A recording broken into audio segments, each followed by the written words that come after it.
하나님의 말씀은 요한계시록 9장 1절로 21절 말씀입니다.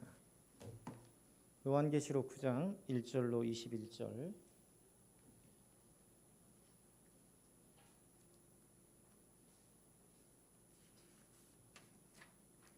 에어컨 꺼주시랍니다. 뒤에. 네? 그래요?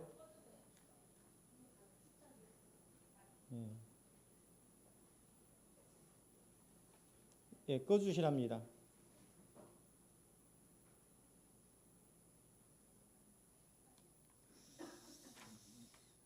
주일날에는 사람들이 많아서요. 에어컨을 껐다 켰다 할 수가 없어요. 그래서 추우니까 꺼달라, 더우니까 켜달라 말씀하지 마시고 추위를 많이 타신 분들은 옷을 가지고 다니십시오. 그래서 적정 온도, 항상 실내 온도가 20도 정도 될 수 있도록 조절을 해놓겠습니다. 그래서 그 정도면 덥지도 않고 춥지도 않을 것 같습니다. 만약에 추위를 타시는 분들은 겉옷을 하나, 항상 얇은 겉옷을 하나 지참해 가지고 다니시고 그렇게 하셨습니다. 저도 반팔 입고 이번 주일부터는 반팔만 입고 인도할까요? 덥지 않게요?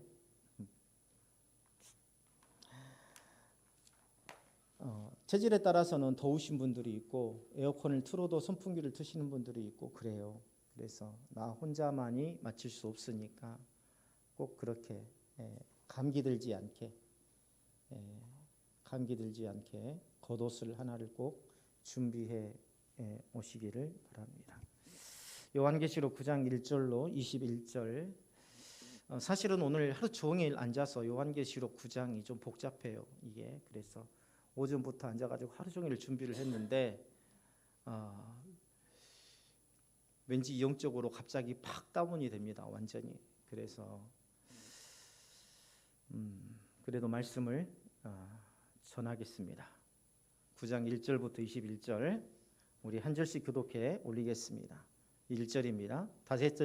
다섯째 천사가 나팔을 불매 내가 보니 하늘에서 땅에 떨어진 별 하나가 있는데 그가 무저갱의 열쇠를 받았더라.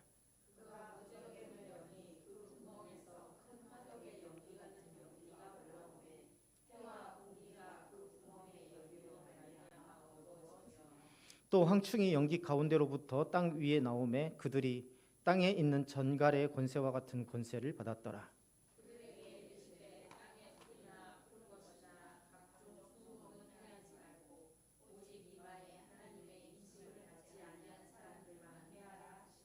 그러나 그들을 죽이지는 못하게 하시고 5달 동안 괴롭게만 하게 하시는데 그 괴롭게 함은 전갈이 사람을 쏠 때의 괴롭게 함과 같더라.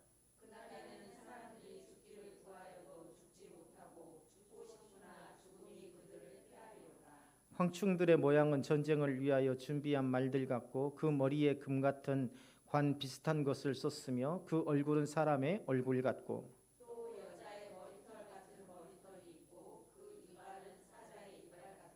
또 철 호심경 같은 호심경이 있고 그 날개들의 소리는 병거와 많은 말들이 전쟁터로 달려 들어가는 소리 같으며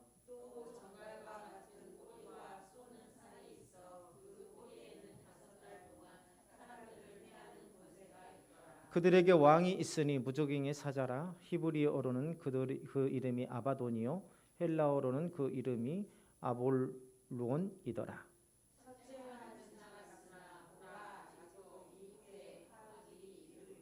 여섯째 천사가 나팔을 불매 내가 들으니 하나님 앞 금제단 네 뿔에서 한 음성이 나서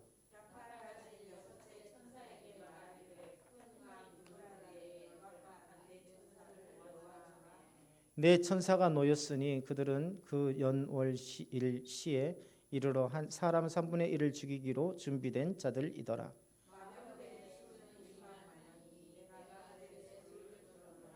이 같은 환상 가운데 그 말들과 그 이후의 탄자들을 보니 불빛과 자줏빛과 유황빛 오심경이 있고 또 말들의 머리는 사자 머리 같고 그 입에서는 불과 연기와 요항이 나오더라.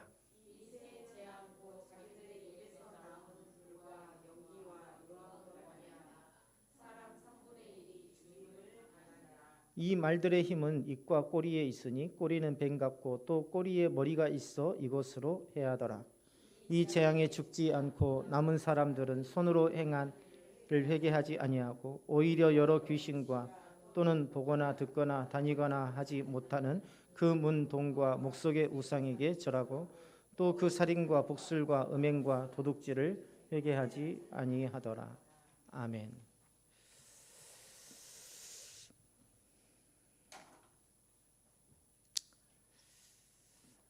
오늘 요한계시록 그 9장은 두 번째, 네 번째 나팔 심판에 대해서 기록하고 있습니다. 첫째 화와 둘째 화의 계시에 대해서 기록하고 있죠. 우리가 나팔 재앙에 대해서 지금 계속 살펴보고 있어요. 첫째 나팔, 그 다음에 둘째 나팔, 셋째 나팔, 넷째 나팔. 그리고 오늘 요한계시록 9장에서 다섯째 나팔, 여섯째 나팔까지 기록되고 있습니다. 자, 여기에서 다섯째 나팔은 첫 번째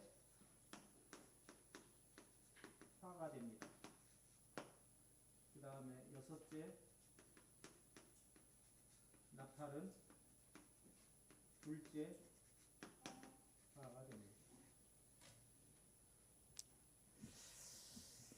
하나님께서 마지막 때에 심판을 행하실 때 다섯째와 여섯째 심판에 대해서 오늘 요한계시록 9장에서 다루고 있는데요. 각각 첫째 화와 둘째 화로 오늘 12절에 보면 기록되어 있습니다.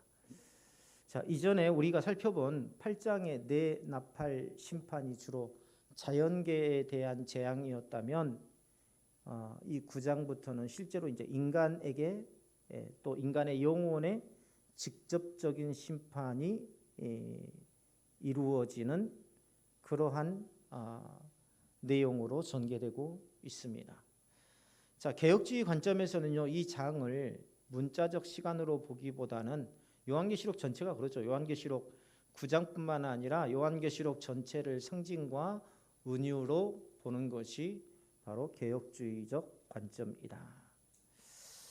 자, 이 하늘에서 떨어진 별과 무저갱의 열쇠에 대해서 9장 1절에서 말씀하고 있는데요. 자, 다섯째 천사가 나팔을 불 때 1절에 보면 다섯째 천사가 나팔을 불 때 하늘에서 떨어진 별 하나가 무저갱의 열쇠를 받았다라고 말합니다. 자, 이 하늘에서 떨어진 별,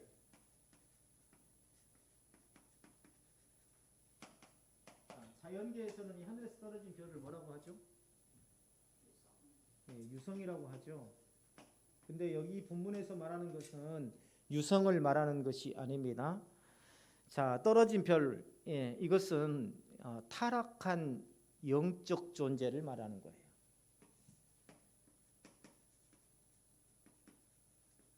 타락한 영적 존재. 곧 뭘까요? 사단을 말하는 겁니다. 타락한 영적 존재, 곧 사단을 말한다. 이사야 14장 12절로 14절을 한번 찾아볼까요? 이사야 14장 12절로 14절.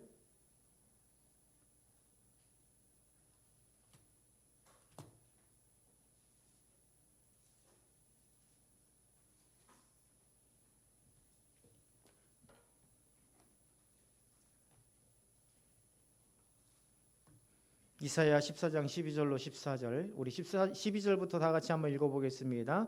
시작. 너 아침의 아들 계명성이여 어찌 그리 하늘에서 떨어졌으며 너 열국을 엎은 자여 어찌 그리 땅에 찍혔는고. 내가 내 마음에 이르기를 내가 하늘에 올라 하나님의 뭇별 위에 내 자리를 높이리라. 내가 북극 지폐의 산 위에 앉으리라. 가장 높은 구름에 올라가 지극히 높은 이와 같아지리라 하는도다. 자, 이 타락한 천사를 그대로 표현하고 있습니다. 하나님보다 더 높아지려는, 그리고 세상의 가장 높은 곳에 앉아서 자신의 권세를 이 행하고자 하는 그러한 내용들을 다루고 있죠.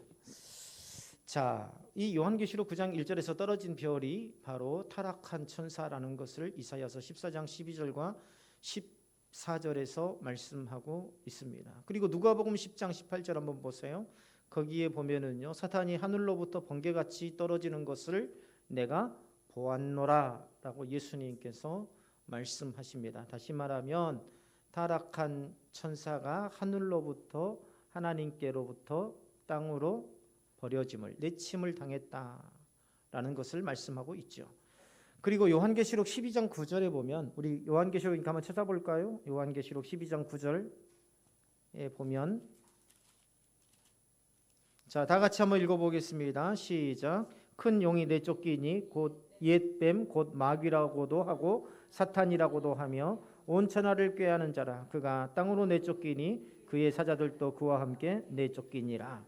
자, 요한계시록 9장 1절에서 떨어진 별이라고 하는 것은 이사야서에서 어떤 존재가 떨어졌는지, 이사야서 14장에서 하나님보다도 높아지려는, 최고의 권세를 가지려는 자가 하나님을 배반하고 하나님으로부터 징계를 받아서 땅으로 떨어지게 되었다라는 것을 이사야 선지자가 이야기하고 있고요. 또 예수님도 그걸 증거하고 있어요. 누가복음 10장 8절에서 18절에서. 그리고 요한계시록 12장 9절에서는 바로 그 쫓겨난 그 영이 영적 존재가 뭐라고 그랬습니까? 옛뱀 곧 마귀라고도 하고 사탄이라고도 한다. 그가 온 천하를 자기의 소나기에 가지려고 했던 자라는 것을 증거하고 있습니다. 자, 그런데 1절에 보면 하나님께서 주권적으로 허락하신 범위 내에서 이 무저갱의 문을 여는 권세를 받습니다. 자, 무저갱의 문을 여는 권세. 왜 하나님께서 타락한 천사에게 무저갱을 여는 열쇠를 주셨을까? 개혁주의에서는요, 하나님께서 심판의 도구로 사단의 한시적 활동을 허용하신다는 사실을 강조하고 있습니다.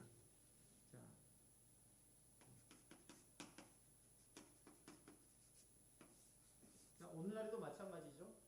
예수님께서 십자가에서 못 박히심으로 사단의 권세를 이기셨어요. 그런데 여전히 우리에게는 사단의 미혹과 또한 사단으로 인한 실패와 때로는 절망과 고통이 있습니다. 왜 그렇습니까? 하나님께서 한시적으로 허용을 하셨기 때문입니다. 왜? 무엇을 위해서? 성도의 연단과 훈련을 위해서 허용하셨다. 그런데 정말에도 하나님께서 이 무저갱에서 나온 떨어진 별이라는 것은 우두머리를 가리키는 거예요. 성경 요한계시록에서 용이라는 존재, 혹은 마귀라는 존재, 혹은 사탄이라는 존재라고 되어 있는 것은요, 하나의 우두머리를 이야기합니다. 그런데 하나님께서 이 종말에 한시적으로 이 무저갱의 열쇠를 열 수 있는, 무저갱의 문을 열 수 있는 열쇠를 이 우두머리인 사단에게 주셨다. 이것은 뭐예요? 이 사단을 심판의 도구로 활용하려고 하신다. 자, 그러면 무저갱이 뭘까요? 무저갱이.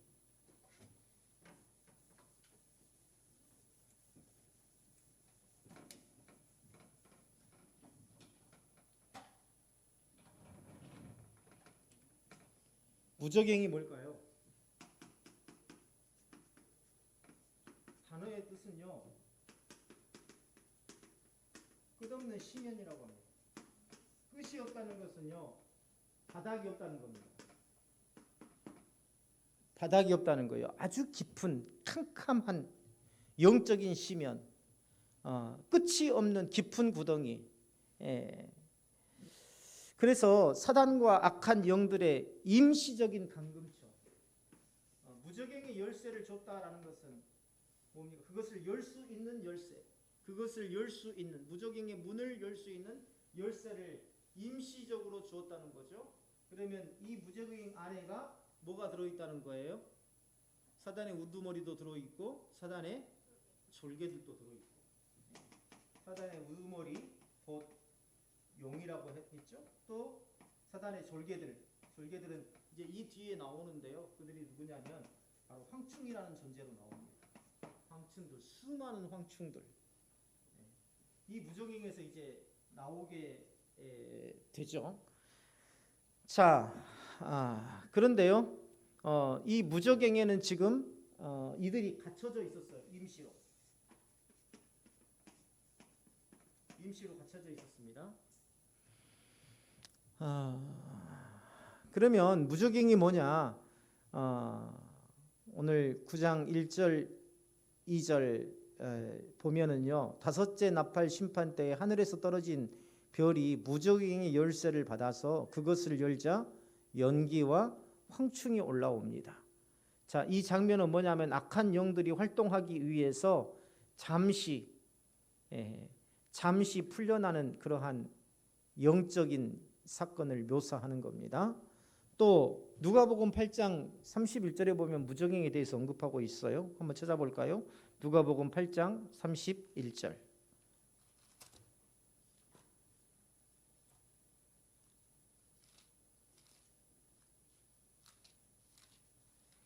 누가복음 8장 31절.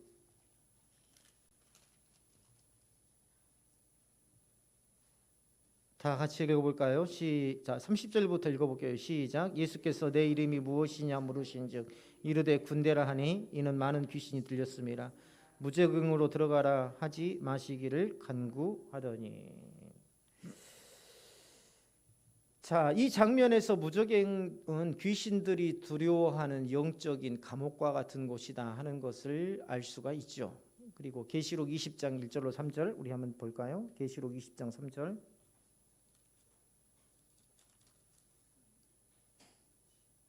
(20장 1절로 3절) 자, 1절부터 3절까지 다 읽어보겠습니다. 시작.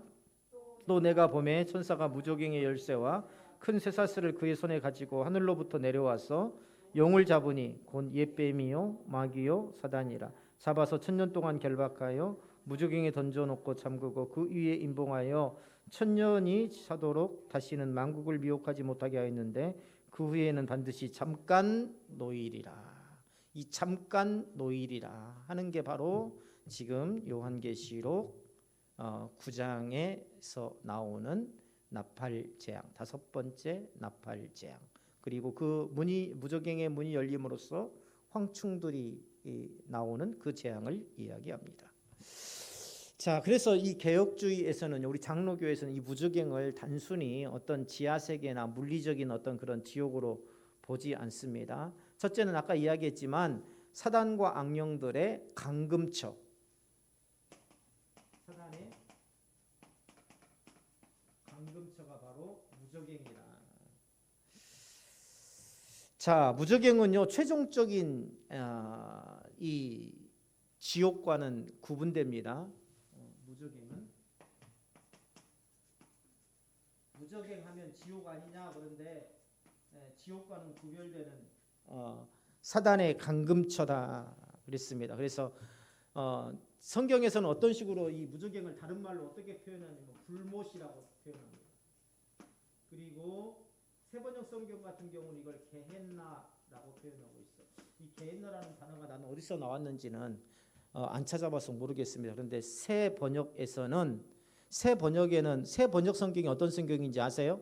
새 번역 성경은요 카톨릭과 그 다음에 기독교가 함께 공동으로 번역한 성경이 바로 새 번역 성경입니다.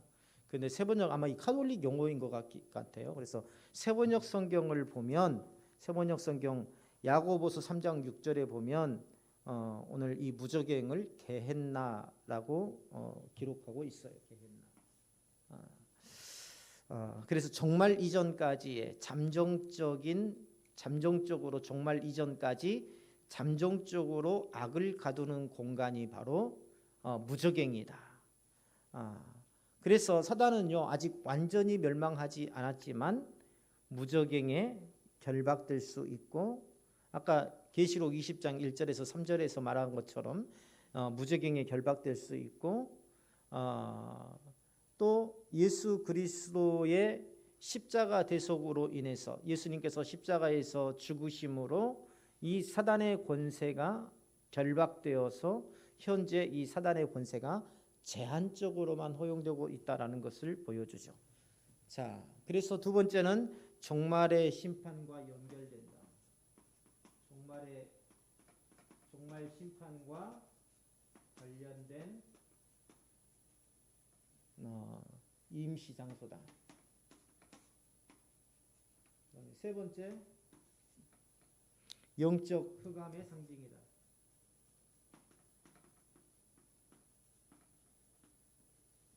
영적 흑암의 상징이다.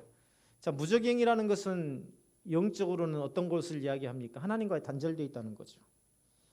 사실은 우리가 신앙적으로 보면 캄캄한 밤이라는 것은 뭘 의미해요? 하나님과 완전히 단절되어 있다는 겁니다. 그렇죠? 진리가 부재한 곳, 진리가 없는 곳, 혼돈과 두려움이 있는 곳, 영적인 흑암 상태를 상징하죠. 그래서 무저갱이 열릴 때 연기와 황충이 나오는 이것은 뭐냐면 거짓 교훈과 영적 미혹이 세상에 퍼지는 그러한 종말적 현상을 상징적으로 그려주고 있습니다.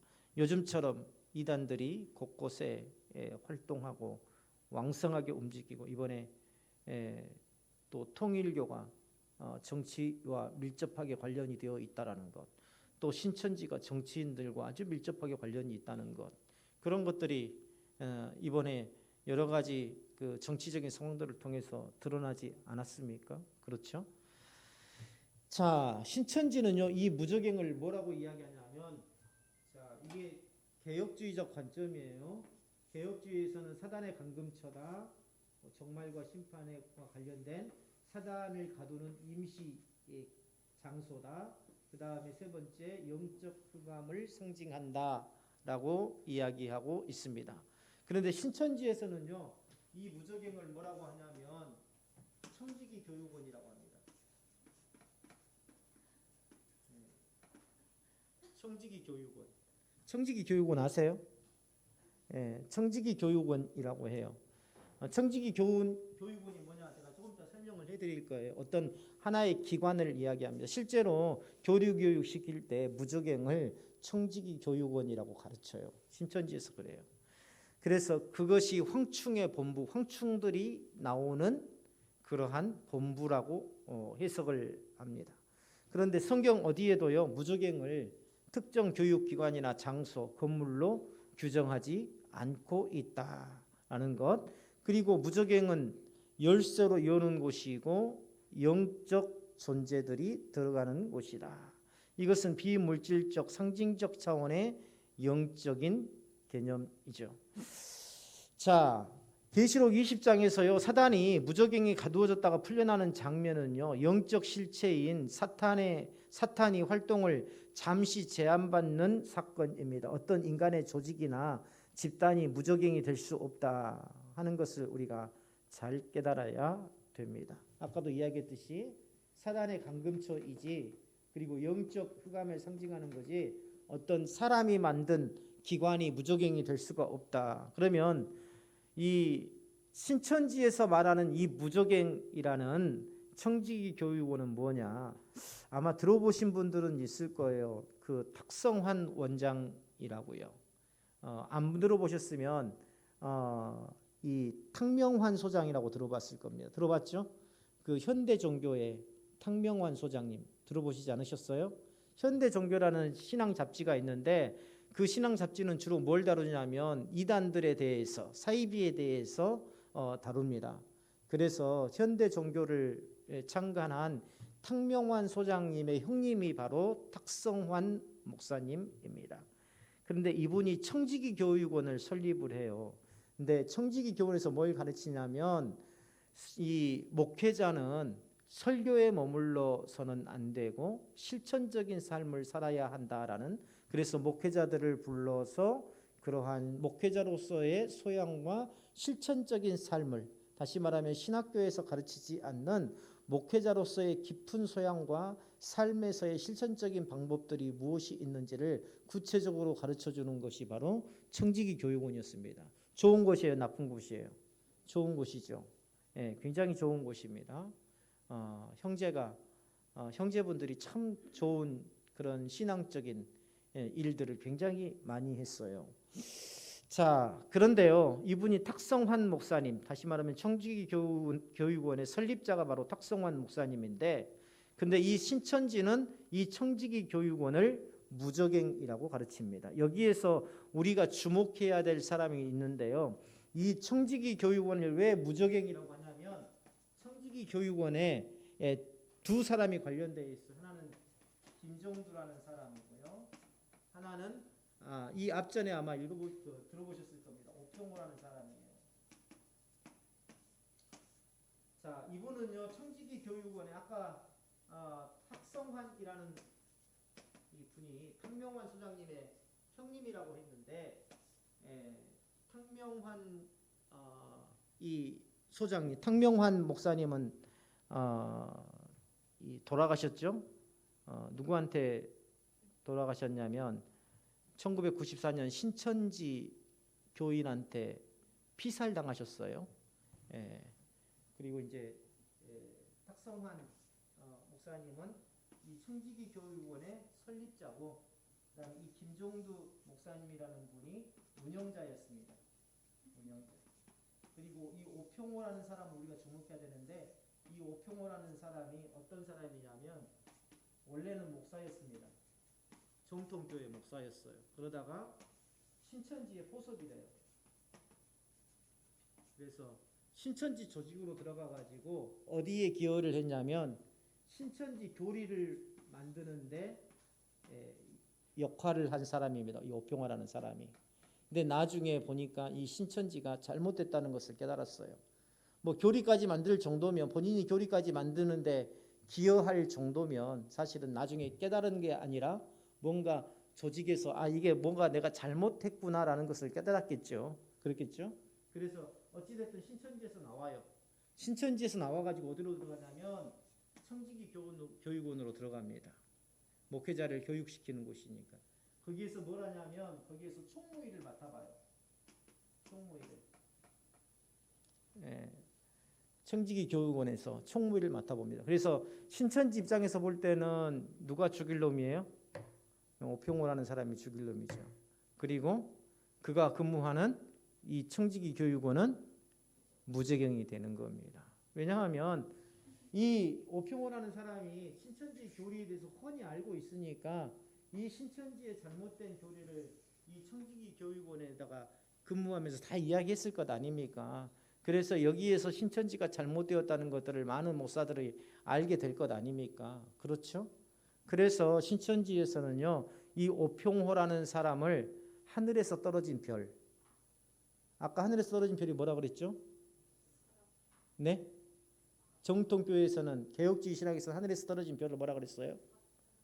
네? 타락한 영적 존재, 곧 사단이고 마귀라고 그랬죠. 근데 신천지에서는요, 무적행을 이 청지기 교육원, 그 다음에 하늘에서 떨어진 별을 누구라고 한다고요? 이 오평호라는 사람이라고 한다. 그래서 이 사람이 무적행을 여는 자, 황충의 수장이라 이렇게 가르칩니다.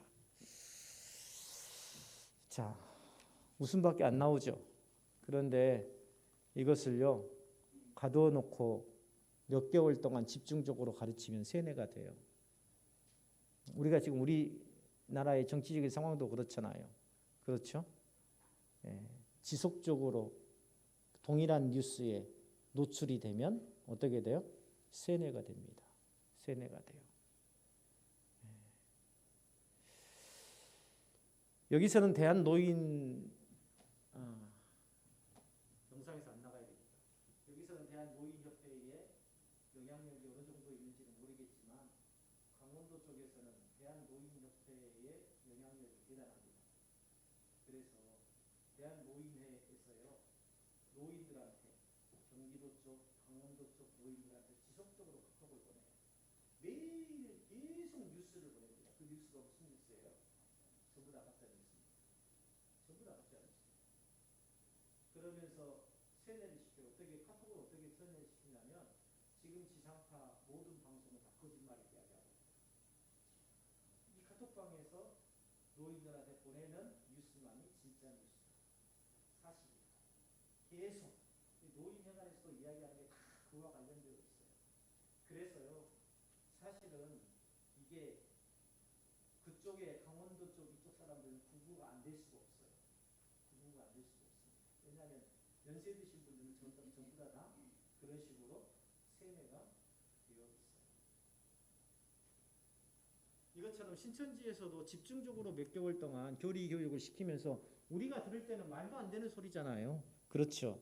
어떻게 무적 요한계시록에 나오는 무적행이 옛날 청지기 교육원이 될 수가 있고, 어떻게 하늘에서 떨어지는 별이 오평호가 될 수가 있고, 말도 안 되는 소리인데요. 앉혀놓고 계속 교리 강령하면서 계속 주입을 합니다. 교리 교육 시키면서. 이게 세뇌가 되는 거예요. 근데 이 오평호라는 사람은요, 아까도 이야기했지만 이 청지기 교육원에서 어떤 강사나 그런 역할을 한 사람이 아닙니다. 그냥 총무일만 맡았던 그런 하급 직원에 불과했던 사람이에요. 그래서 어떤 사람들을 선동하고 이끌고 하는 그런 영향력이 전혀 없는 사람이었다. 자, 그 다음에 무적행의 연기와 황충들이 9장 2절부터 11절에 보면 등장한데요. 무적행이 열리자, 자, 악한 영이, 타락한 천사가 무적행의 열쇠를 받아서 무적행의 문을 열어요. 그러니까 무적행이 열리자 뭐가 올라와요? 연기가 올라오고, 그 연기 속에서 무엇들이 등장합니까? 황충들이 등장해요. 자, 연기라는 것은 영적 흑암을 상징합니다. 또 혹은 거짓 교훈, 또 굉장히 미혹이 많은 세상을 상징합니다. 자, 황충은 우리가 눈여겨볼 필요가 있는데, 황충은요, 노란 벌레 이렇게 생각할 수 있는데 그런 게 아닙니다. 자, 요엘서에 보면은요, 이 황충이 심판의 도구로 쓰여요. 그런데 이 황충을 뭐라고 해놨냐면 메뚜기라고, 메뚜기 떼라 이렇게 요엘서에 기록하고 있습니다. 자, 어디에 나와 있냐면 요엘서 1장 4절 한번 찾아볼까요? 호세아서 뒤에가 있어요. 요엘서 1장 4절. 자, 다 같이 한번 읽어볼게요. 시작. 팥중이가 남긴 것을 메뚜기가 먹고, 메뚜기가 남긴 것을 느치가 먹고, 느치가 남긴 것을 황충이 먹었도다. 자, 또 요엘서 2장 25절. 2장 25절에 보면 어떻게 기록되어 있냐면, 내가 전에 너희에게 보낸 큰 군대 곧 메뚜기와 느치와 황충과 팥중이가 먹은 횟수대로 너희에게 갚아주리니. 이것은 메뚜기 종류의 떼가 곧 황충이라 하는 것을 말하고 있습니다. 그런데요, 우리가 이걸 착각하지 말아야 되는 게, 무슨 저기 아프리카에 가면, 저기 중국에 가면, 러시아에 가면 메뚜기 떼들이 새카맣게 다니면서 모든 농작물을 다 먹더라, 이게 황충인가 보더라. 실제 곤충을 말하는 게 아닙니다. 사탄의 영향 아래에 있는 악한 세력을 말하는 거예요. 예. 어떤 특정한 곤충을 이야기하는 게 아니라, 물론 요엘서에는 이런 메뚜기 종류의 떼하고 연결이 되어 있지만, 그러나 실제로는 메뚜기 떼를 이야기하는 것이 아니라 사탄의 세력과 연결된 하나의 어떤 그런 권세들을 이야기하는 겁니다. 악한 세력들, 자, 혹은 악한 사람들, 악한 세력, 누구하고 연결된? 사탄과 연결된 악한 세력 혹은 악한 사람들을 말한다. 자, 그들은 하나님의 인치심을 받지 않는 사람들만을 해합니다. 4절 보세요. 오늘 4절 보세요. 자, 이들이 사단의 조종을 받은 악한 세력, 악한 사람들이 바로 뭐라고 했죠? 황충이다. 그런데 이 황충은 오늘 본문 4절에 보면 어떤 사람만 해하고 있어요? 인치심을 받지 않는 사람들만 해하고 있어요. 인침을 받지 않는 사람들만 해하고 있더라. 나중에 이제 절 해석에서 구체적으로 말씀을 드리겠습니다. 자, 그런데 얼마 동안? 5절에 보세요. 얼마 동안? 5달 동안 사람을 죽이지는 않고 괴롭게만 해요. 자, 이 영적인 출현으로, 이 황충의 출현으로 인해서 영적인 고통과 내면의 불안 혹은 거짓 신앙 체계 안에서 진리를 잃은 자들이 겪는 혼란을 겪게 됩니다. 이게 종말의 현상이에요. 무슨 말이냐면 종말이 가까워올수록, 예수님의 재림이 가까워올수록 이단들은 더욱더 판을 치고, 거짓 선지자들이 더욱더 많아지고, 믿는 자들이, 진실로 믿는 자들이, 교회에는요 성도들이라는 사람들이 넘쳐나지만 실제로 믿는 사람들은 거의 없어지는, 이게 종말의 현상입니다. 오늘 이제 9장에서 그런 것들이 나와요. 현상들이 나와요. 자, 그래서 혼란스러운 상황들이 계신다. 혼란이란 건 뭐예요? 어떤 것이 하나님의 뜻이고 또 어떤 것이 하나님의 뜻이 아닌지를 구분할 수 없는 그런 시대가 된다는 거죠. 자, 이 황충에 대한 묘사 한번 볼까요? 7절 9절 한번 볼까요? 오늘 계시록 9장 7절 9절 다 같이 한번 읽어볼까요? 다시. 자, 시작.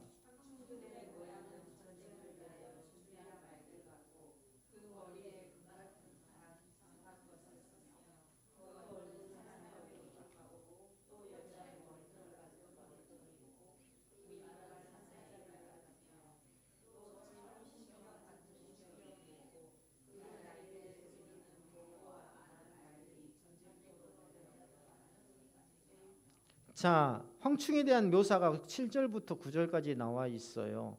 이건 뭐냐면 전쟁을 준비한 말, 철저하게 준비되어 있다는 겁니다. 성도들을 충분히 미혹할 만큼, 목사들도 빠져 들어갈 만큼. 그래서 자신하시면 안 돼요. 나는 절대 이단에 안 빠져. 내 자녀는 절대 이단에 빠질 리가 없어. 자신하지 마세요. 그들은 철저하게 준비되어 있습니다. 전쟁을 준비한 말, 금멸류관. 사람들이 볼 때 대단하게 보여요. 거기에만 구원이 있는 것처럼 보입니다. 사람의 얼굴. 그들이 이단인지 아닌지 전혀 구분할 수 없어요. 우리하고 똑같은 그런 사람들로 보입니다. 여자의 머리털. 여자의 머리털이라는 건 뭡니까? 뭘 상징해요? 여자는 머리가 예쁘면 미모 중에서도 여자의 머리털을 쓴다고 하죠. 아름다움을 상징해요. 그들은 여자의 머리털처럼 굉장히 아름다운 모습으로 다가섭니다. 그리고 사자의 이빨, 공포심을 심어줘요. 신천지가 그러잖아요. 여기 신천지에서 나가면 어떻게 된다? 너희들은 전부 다 구원받지 못하고 영원한 영벌을 받게 된다라고 이야기를 하잖아요. 공포심을 심어줘요. 또 철호심경, 호심경이 뭔가요? 전쟁에서 병사가 가슴을 보호하기 위해 입었던, 왜 그런 거 있잖아요. 옛날 중세시대 영화 보면은 병사들이 이렇게 갑옷을, 철제로 된 갑옷을 이렇게 딱 입잖아요. 그렇죠? 그게 바로 철호심경입니다. 그래서 금속으로 된 갑옷이죠. 이 세력이요, 지식적으로나 종교적으로나 정치적으로나 심리적으로 이 세상을 꽉 붙잡고 모든 사람들한테 영향력을 주고 있다라는 것을 말해주고 있습니다. 그들이 말하는 게 진리처럼 느껴지고, 그들이 말하는 것이 정말 진정한 아름다움처럼 느껴지고, 그들의 모습이 정말 멋져 보이고, 그래서 그들 속에 같이 함께하고 싶고, 이게 바로 뭐예요? 황충이라는 겁니다. 이들의 정체는요 명확하게 밝혀지지 않지만 그들의 왕이 아바돈, 아마겟돈이라고 들어봤죠? 아바돈, 히브리어 말로. 또 헬라어로는 아볼루온. 이게 무슨 뜻이냐면 멸망의 사자라는 뜻입니다.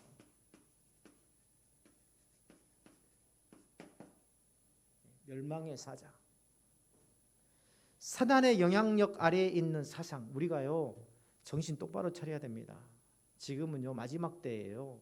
사실은 언젠가 말씀을 드렸을 겁니다. 우리보다는 이 다음 세대들이 더 신앙생활하기가, 진정한 신앙생활을 하기가 더 어려워질 것이다. 이단들은요 지금 눈에 불을 켜고 공부를 하고 있고요. 예. 예배를 얼마나 자기네들의 예배를 얼마나 사모하는지 아마 우리 보고 저기 대구에 모여가지고 예배 드리자고 하면 오는 사람 거의 없을 겁니다. 아마. 예. 어디 특정 지역 저기 가평이나 어디서 모이자고 하면 전국에서 모이자고 하면 오는 사람들 거의 없을 거예요. 예. 광주에도 있죠? 그 한전 쪽에가 신천지 교회가 있죠? 전국에서 다 와요. 전국에서. 우리에게 그런 열심이 있습니까?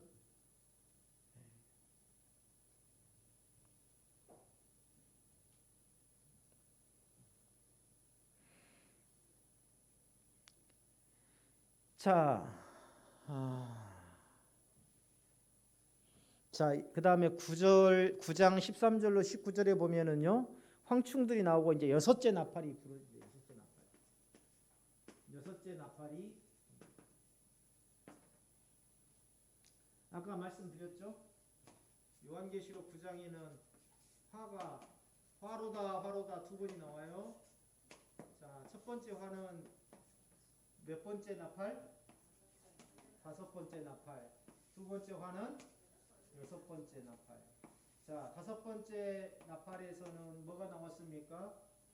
하늘에서 떨어진 별이 무적행의 열쇠를 받아서 그 문을 열자 연기와 함께 황충들이 나오는 것이죠. 그 다음에 여섯 번째 나팔을 불자 두 번째 화가 시작되는데 그 두 번째 화에서는 유브라데 전쟁이 시작됩니다. 자, 여섯째 나팔은요 금제단에서 나오는 음성과 함께 시작되죠. 유브라데 강에 결박된 네 천사가 풀려납니다. 이 천사들 15절에 보면 하나님께서 정하신 시간에 인간의 3분의 1을 죽이기로 예비된 자들이라 라고 15절에서 기록하고 있어요. 자, 이것을요 우리 장로교에서는 어떻게 해석하냐면 이 네 천사를 타락한 천사로 봅니다. 그리고 하나님의 명령에 따라서 이 사람들에 대한 심판적 전쟁을 수행하는 그런 세력으로 해석합니다. 이들이 이끄는 수가 뭐라고 되어 있어요? 2만만이라는 게 도대체 뭔가요? 2만만이라고 하면은요, 이걸 숫자로는 2억이라고 해석하더라고요. 2만만, 2억이라고 해석하더라고요. 그래서 이건 마병대의 숫자죠. 그래서 2만만의 마병대는 거대한 군대. 다시 말하면 사람들이 도무지 탈출하고 이길 수 없는, 피할 수 없는 그런 사단의 세력이 사람들을 해하게 된다라는 걸 말하는 거예요. 그 배후의 악한 세력들을 말하는 겁니다. 이들이 불, 연기, 유황, 세 재앙으로 사람들을 죽인다. 18절 보세요. 이들이 불, 연기, 유황의 세 재앙으로 사람들을 죽인다. 이 세대주의적 관점에서 본다면은요, 뭘 뜻하는 건가요? 불, 연기, 유황이 있는 게 뭐예요? 핵전쟁입니다. 핵전쟁. 세대주의적 관점에서 본다면, 문자적으로 전쟁이기보다는요, 우리 개혁주의적 관점으로 보면 정신적이고 사상적이고 신앙적인 파괴를 의미하는 것이다라고 보는 것이 타당합니다. 정신적, 사상적, 신앙적. 엊그저께도 어디였었죠? 해남인가요? 거기에서 40대 가장이 빚이 많다고. 해남 맞나요? 네? 그러니까요. 그 1억이 돈도 아닌데 1억 빚졌다고. 아유, 갚으려고, 그것을 이겨내려고 생각하면 돈이 아니라 그 말입니다. 근데 그걸 빚졌다고 본인만 죽으면 되지 왜 그걸 어린 애들 같이 전부 다 수면제를 먹여가지고 그걸 바다에다가 차로 뛰어들어가지고 아이들까지 다 죽게 만들고. 사건이 어디가 있었어요? 해남에서 있었나요? 진도. 그런 걸 볼 때마다 뭔가 이 정신적으로 요즘에 계속 그렇죠. 요즘에 뭔가 지금 이 사람들이 정신적으로 좀 문제가 오는 것 같아요. 이 정신적, 사상적. 이번에 대통령 선거 때도 동과 서로 이렇게 나뉘어 가지고 마치 분단된 것처럼. 정말 무섭지 않나요? 그런 걸 볼 때마다 저는 가슴이 서늘해져요. 누가 이렇게 만들었습니까? 누가 이렇게 만들었는지 도대체. 우리 개인적으로 보면은요, 아무런 감정 없어요. 근데 선거철만 되면 왜 이렇게 철저하게 나뉘는지, 사상적, 신앙적 파괴, 어떤 것이 진리인지 어떤 것이 거짓인지 구분할 수 없는 세대. 자, 그리고요, 자, 이 말의 꼬리에는 머리가 있어 해를 입히는 것으로 묘사됩니다. 19절 보세요. 계시록 다시 넘어가 볼까요? 계시록 9장 19절. 19절. 자, 읽어볼까요? 시작. 이 말들의 힘은 입과 꼬리에 있으니 꼬리는 뱀 같고 또 꼬리에 머리가 있어 이것으로 해하더라. 마치 전갈과 같죠. 전갈과 같아요. 자, 이건 뭐냐면은요, 이 뭘까요? 꼬리에 머리가 있어서 해를 입힌다. 이게 뭘까요? 이게 뭘 의미하냐면요, 뱀이 아니라니까요. 말의 꼬리에 이 머리가 있어서 해를 입힌다. 자, 이들의 말의 꼬리, 이들이 말할 때마다 그 꼬리에서 머리가 있어가지고 사람들을 해요. 이게 뭘 의미하냐면 이사야서 9장 15절 한번 봅시다. 이사야서 9장, 구약 성경 이사야서 9장 15절.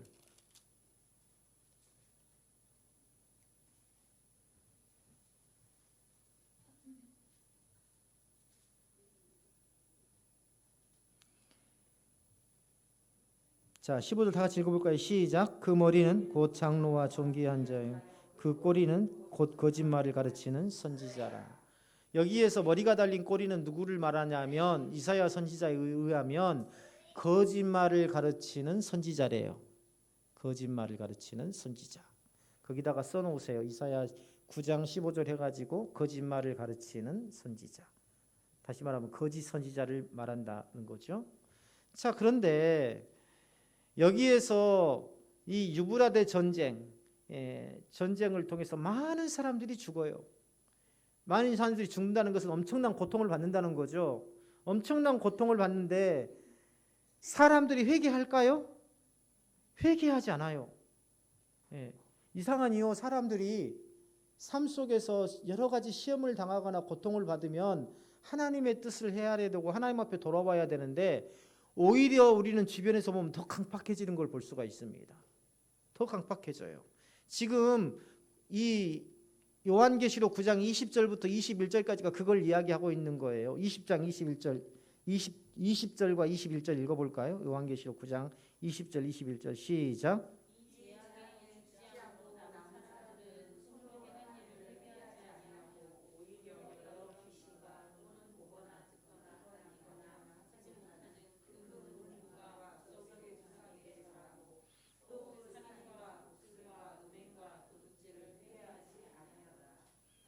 회개한다고요? 안 한다고요? 안 한다고요. 이 재앙을 겪고도 남은 사람들은 회개하지 않고 도리어 우상숭배, 살인, 복술, 음행, 도둑질을 계속하더라. 인간의 근원적인 타락과 회개치 않는 악한 본성을 말하고 있는 겁니다. 이 요한계시록 9장 20절로 21절에 의하면 종말이 다 돼가지고 사람들이 다 죽어나가는데도 사람들은 회개하지 않더라. 오히려 우상숭배와 음행과 살인과 이런 도둑질과 이런 데에 더 빠지게 되더라. 이건 뭐냐면 결국은 사람은 행위로서 스스로 구원에 이룰 수 없다는 것을 이 요한계시록 9장 20절로 21절이 극적으로 보여주고 있는 겁니다.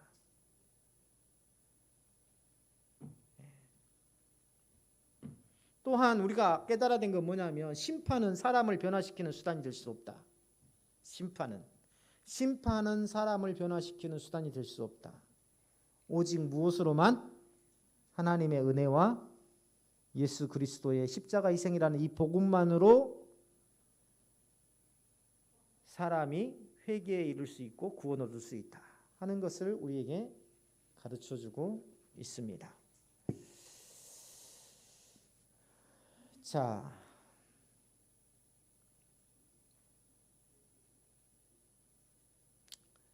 결론만 하고 끝내겠습니다. 오늘 절별 해석은 다음 시간에 하겠습니다. 자, 요한계시록 9장은요, 종말의 시간 속에서 하나님의 인치심을 받지 않는 자들에게 내려질 제한적이고 통제된 심판을 묘사하고 있습니다. 누구에게? 무엇을 받지 않는 자들에게? 하나님의 인치심을 받지 않는 자들에게. 자, 그런데 이 심판은 단순한 파괴가 아니라 성도들을 연단하고 회개하지 않는 자들의 완악함을 드러내며, 자, 아까 제가 그랬어요. 하나님의 인을 받지 않는 자들에 대한 심판이다. 근데 이게 하나님의 백성과 무슨 관계가 있는가? 하나님의 백성과 무슨 관계가 있는가? 우리는 다 하나님 앞에 인받았잖아요. 그렇죠? 하나님 백성의 택함을 받았잖아요. 그리고 하나님께서 지키시고 보호하신다 그랬잖아요. 그렇죠? 그런데 이 심판과 우리하고 상관이 없는데 왜 하나님의 백성들도 고통을 받는가? 이 이유에 대해서 이제 9장에서 조금 있다. 마태복음 25장. 뭐죠? 마태복음 25장. 신천지가 이것으로 사람들을 많이 보섭하죠. 기름 준비한 5천여, 열처녀 비유. 열처녀 비유. 왜 하나님의 백성들이 고통받는가? 이것에 대해서 마태복음 25장과 연계해서 자세하게 설명을 해드릴 겁니다. 설명을 해드릴 건데 오늘은 시간이 다 돼서 절별 해석하면서 그것에 대해서 자세하게 설명을 해드릴게요. 그래서 이러한 심판을 통해서 드러나는 게 뭐예요?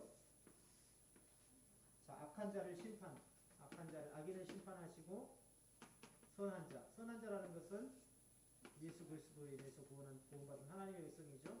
하나님의 백성을 지키시고 보호하시는 하나님. 그건 뭐예요? 하나님의 공의와 하나님의 주권이 드러나죠. 그래서 이 성경 요한계시록을 우리 장로교에서는요 문자적으로 해석하지 않아요. 예를 들어 아까도 이야기했지만 뭘 세대주의 관점에서 핵전쟁으로 본다든가, 또 두 증인, 이제 조금 이따 나와요 본문에서. 두 증인 하면 몇 사람이에요? 두 사람을 가리키잖아요. 그런데 두 증인,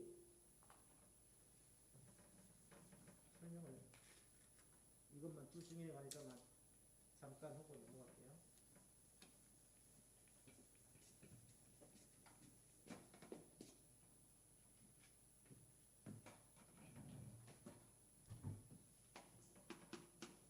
요한계시록 보다 보면 두 증인에 대해서 나옵니다. 이것은 사람의 숫자를 이야기하는 게 아니에요. 두 사람이라는 말이 아닙니다. 구약 성경에서 자, 확실한 증거, 확실한 법적 증거가 되려면 몇 사람 이상이 증인해야 돼요? 두 사람 이상이 증인이 있어야 됩니다. 그래서 여기에서 두 증인이라는 것은요 확실한 증인을 이야기하는 거예요. 숫자적으로 두 사람이 말하는 게 아니라.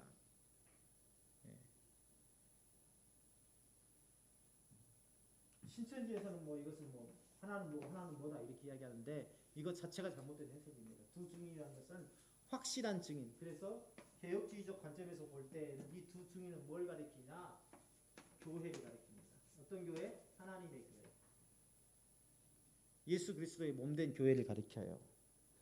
예수 그리스도의 몸된 교회가 확실한 증인이고 바로 요한계시록에 나오는 두 증인입니다.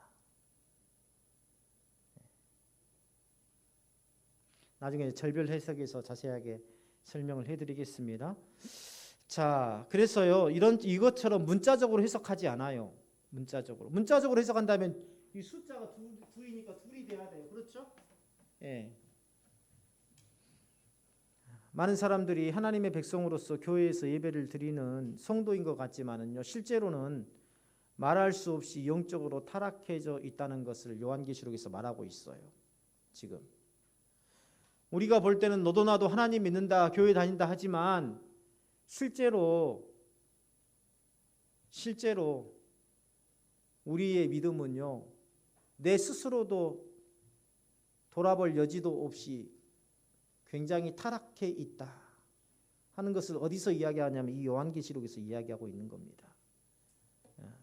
계시록 9장 20절부터 21절까지 아까 뭐라 그랬어요? 그런 많은 고통을 당하고도 돌아본다 안 돌아본다?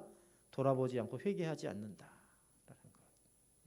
나중에 이제 다음 시간에 제가 설명을 하겠지만 불신자들이겠지. 아니에요. 불신자들이 아니에요. 나중에 실제로 이제 죽음이 가까워오자 이들이 회개하고 돌아옵니다. 절별 해석에 가면 그게 나와요. 지금 마태복음 25장에서 말하고 있는 게 그거예요. 10처녀는요. 5처녀는 구원받고 5처녀는 구원받지 못한 게 아니라 이 10처녀 모두가 다 구원받은 처녀들입니다. 그런데 5처녀는 믿는다 하는 구원은 받았지만 실제적으로는 전혀 성령의 인도함을 받지 않고 세상에서 자기 마음대로 불신자처럼 살다가 회개하지 않고 그래서 어때요? 문이 닫혀요. 문이 닫힌다는 건 뭐예요? 하나님의 구호하심을 받는다는 건가요? 못 받는다. 그래서 이 마지막 후 7년 환란에서 이 7년 환란에서요. 전 3년 반 환란이 있는데요. 전 3년 반 환란이 뭐냐면 바로 아까 이야기했던 것 나팔제한, 다섯째, 여섯째 제한. 후 3년 반 7년 제한에서 나머지 절반 제한이죠. 이 제한 때에 문이 닫히고 나서 극심하게 고통을 받습니다. 구원받았다고 하는 자들. 근데 죽음이 임박해서야, 사망이 임박해서야 그때서야 회개하고 돌아와요. 그래서 그것을 불 가운데 얻은 구원이라 성경은 기록하고 있는 거예요.